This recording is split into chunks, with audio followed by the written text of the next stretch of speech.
This is not about making anyone feel pity or saying that my life would have been worse than others. This is my attempt to finally get over it all and being done with my past and start living for the future. And all this is about helping others, saying whatever you have encountered in your life, how bad your life may be, you are not alone, and chances are you can do it. This is my story of the last 19, or rather the last 8 years. When I was 11 years old, I ran into my dad's bedroom on a Saturday morning to ask him whether he was feeling better. Feeling better than the last evening. And he never responded. This is how I lost my father in September of 2010. A couple days later, while I was in the bathroom, I heard the phone ringing. It was strange, and I still can't explain why till this day, but the moment I heard the phone, I knew it. I knew that this was the call to inform my mom that my aunt, my father's sister, has just passed away. At this point in time, I still did not really realize that I had just lost my dad, and looking back from now, I would actually say that this took me some more years to really understand. And yeah, a couple years passed and I really did good in school, and even if it was hard sometimes to see my mother cry while trying to hide my own tears just so she would not worry about me too much, all in all, I was really doing quite well. I was a good student, had a lot of friends, and really lived a decent life. Somewhere in between all these years, my uncle passed away too, but to be honest, it really had not so much impact on me. I know it sounds brutal, but at this point, I was kind of used to all this, seeing people cry, people passing away, preparing funerals, getting all the bureaucratic stuff done. And yeah, you would wonder how much time all this stuff takes. After all, dying isn't easy at all. In 2013, my grandfather passed away, and at this point, I really felt bad and guilty when I was attending his funeral. Of course, I was sad to have lost another family member, but what really stood out to me was my disability to cry. I just stood there looking at him in his casket and tried to cry, but it was just not working. It was just too normal, in a way, to see people passing away. And don't get me wrong, I really had some moments where I missed him and I cried about him, but not at this moment. And after all, I think, even if this may sound cold and brutal, this might have been the case due to the fact that I had already encountered something worse by losing my dad.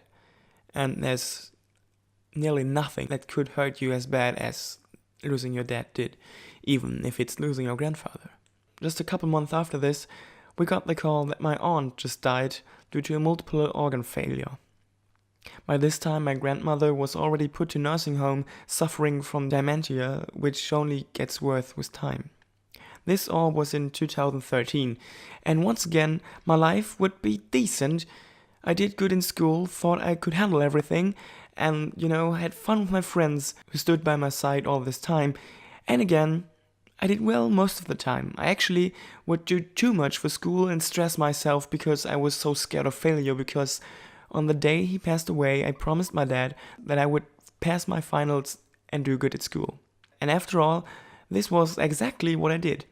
Of course, I had some bad times. For example, I'm the kind of guy to get stomach pain before taking tests and stuff, but as I said, I always passed them, often with really good results.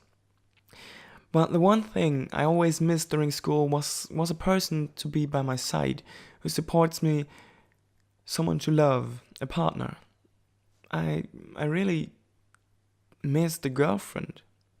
Luckily, in early 2017, I got to know her. It would take us till early April 2017 to get together, but after that was done, I really felt complete. I finally felt like I had dodged all the strokes of fate. I felt like I passed all the tests. And yet again, I was wrong. Just 11 days after we got together, my girlfriend was sexually abused by a classmate while I was busy learning for my final exams to finally graduate. And even though it was extremely difficult, me and my girlfriend promised each other to get through this together. So I would continue writing all my exams while she was in treatment by her psychologist. And to my own surprise, it all worked out. I passed without any problems, even moderated our prom and gave the speech at a 2. And it was amazing. I always loved to talk in front of people, knowing that they actually would listen to me. I basically told them that shit happens. And by this time, you could probably tell I was really aware of what I was talking about, but that you should never give up. And that I was really happy having spent my last 8 years of my life together with all those people. When this evening was over, I was yet again in a good mood, thinking everything would work out in the end. However, a couple months later, in August, when my girlfriend told me we had to talk, but I should not worry, I knew it.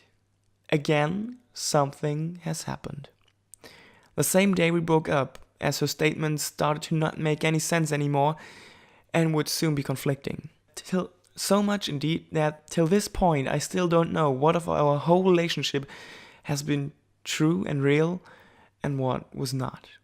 However, I hope that she is doing better now and can get through all her mental illnesses being caused by this abuse, and that she will, at some point in time, be happy, just like me.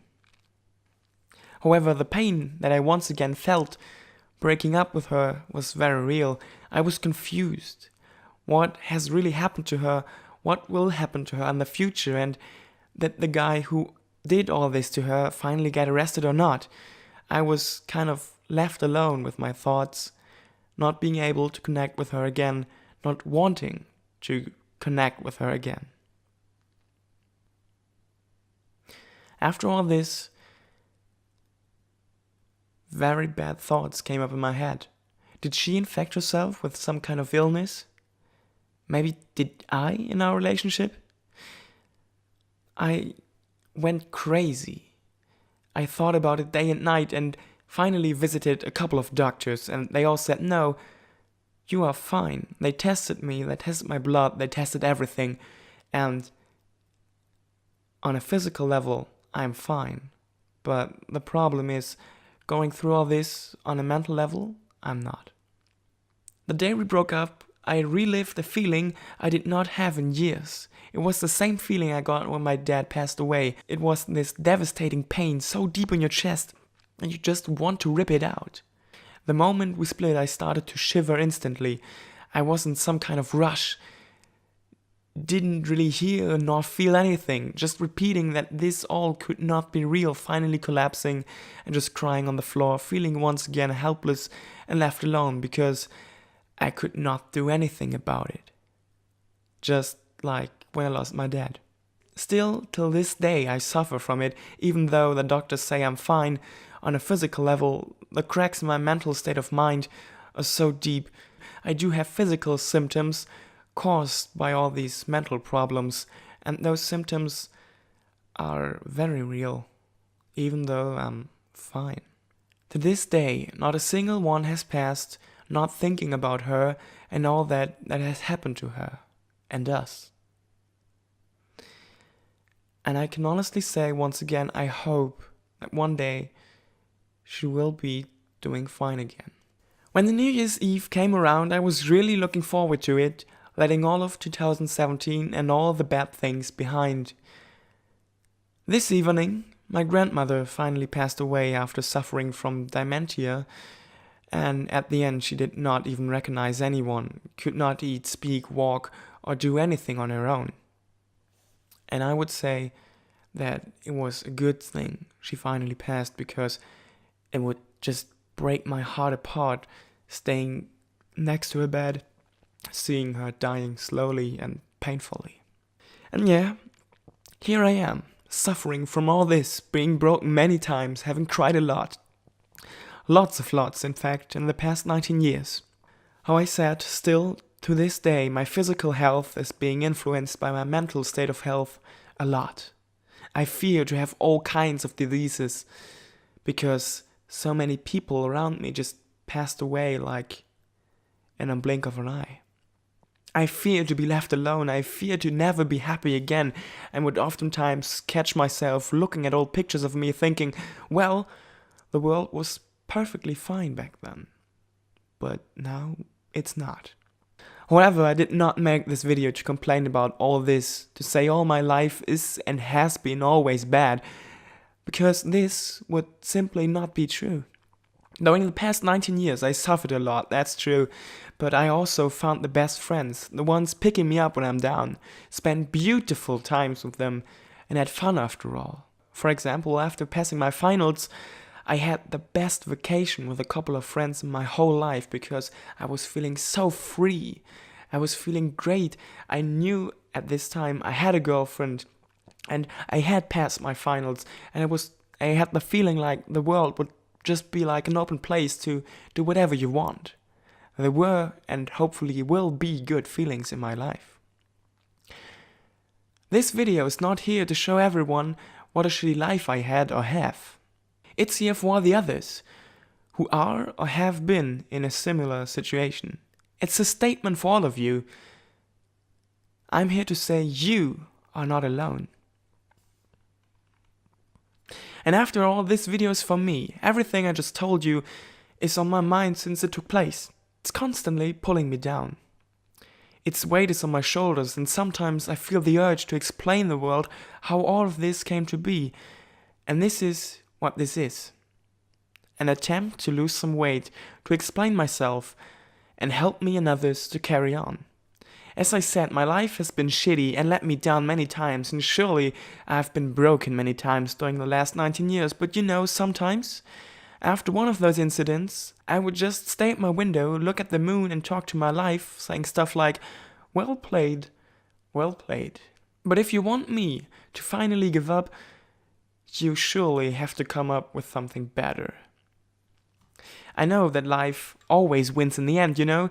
In the end, we're all dead. But you know what? I'm not done yet. And yes, I'm freaking scared. In a couple of days I will leave this place to live in New Zealand with my best friends for the next 8 months. During this time my mother will move houses. This means I leave this place, I leave it forever, and the place where I lost my dad, where I celebrated with my friends, where I had the first date with my girlfriend, where I laughed, cried, screamed, where I lived. I do not know what the future holds, whether everything will be alright someday or everything will go wrong once more. And I will admit I'm freaking scared, but if all this is just the beginning, this is gonna be a hell of a ride. I do not know what the future holds, but I'll do my best to find out. And as JD in one of my all-time favorite series Scrubs says, it's never good to live in the past for too long. So this is my attempt to stop doing this and finally live for the future. Because as I said, I'm neither dead nor done yet. Thank you.